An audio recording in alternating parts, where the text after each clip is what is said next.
দর্শক, এই মুহূর্তে আছি আমি রাজশাহী পুঠিয়া উপজেলাতে।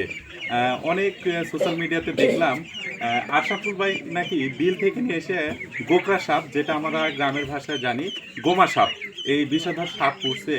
আর আমার পাশে দেখতে পাচ্ছেন বড় ভাই উপজেলা পানি সম্পদ কর্মকর্তা।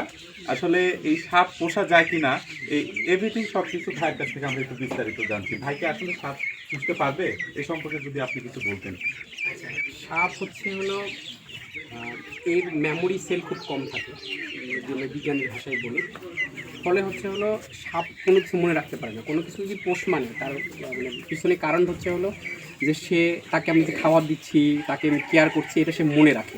ফলে সে আমাকে চেনে, ফলে সে আমার কথাটা পরে মান্য করে।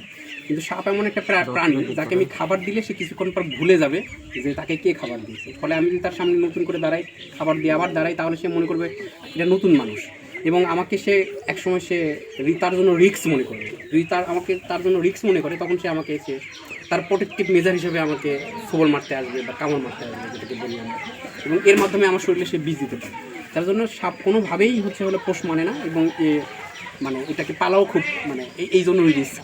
আপনি বলতে চাচ্ছেন সাপ কোনো কিছু মনে রাখতে পারে না, যে আমি এখন খাবার দিলাম সে আমার প্রভু কিনা সে বুঝতে পারে না। যেরকম অন্যান্য প্রাণী বুঝতে পারে, যেমন গরু ছাগল যে কোনো প্রাণী যে আমাকে খাবার দিচ্ছে সেটা আমার প্রভু, কিন্তু সাপ কোনো প্রভু মনে করে না।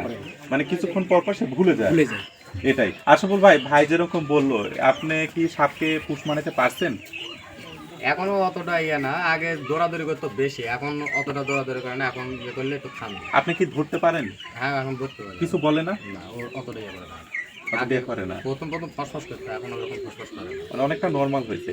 কিন্তু ভাই যেটা বলছে এটা বিজ্ঞানের ভাষায়, সাপ কখনোই কিন্তু পোষ মানে না।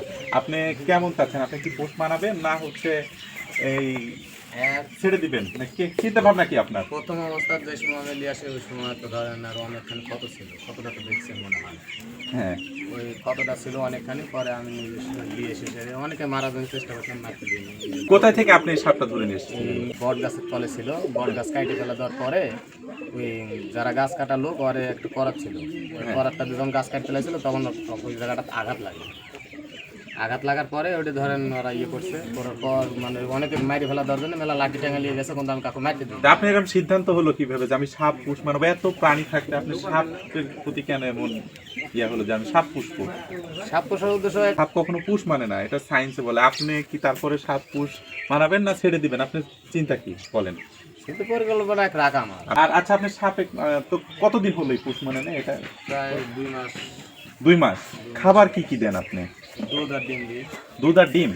ডিম দিলে কি সাথে সাথে খেয়ে নেন নাকি? না, ওর ইচ্ছা স্বাধীন খায়। যখন ক্ষুধা লাগে খেয়ে নেয়। হ্যাঁ। আর দুধ খাওয়ার প্রসেসিংটা কিভাবে খাওয়ান? দুধ ওই বাটি আছে, হলুদ বাটি, বাটিতে দিয়ে দেন, দুধ সে অটোমেটিক খেয়ে নেয়? মাথায় ইয়ে করে দিলে পরে এমনি কম। তো এরকম রিস্ক কেউ কাজ আসলে করবেন না। আসলে ভাই যেটা বললো একবারে বিজ্ঞান ভাষায়, সাপ কখনো মানুষের পোষ মানে না।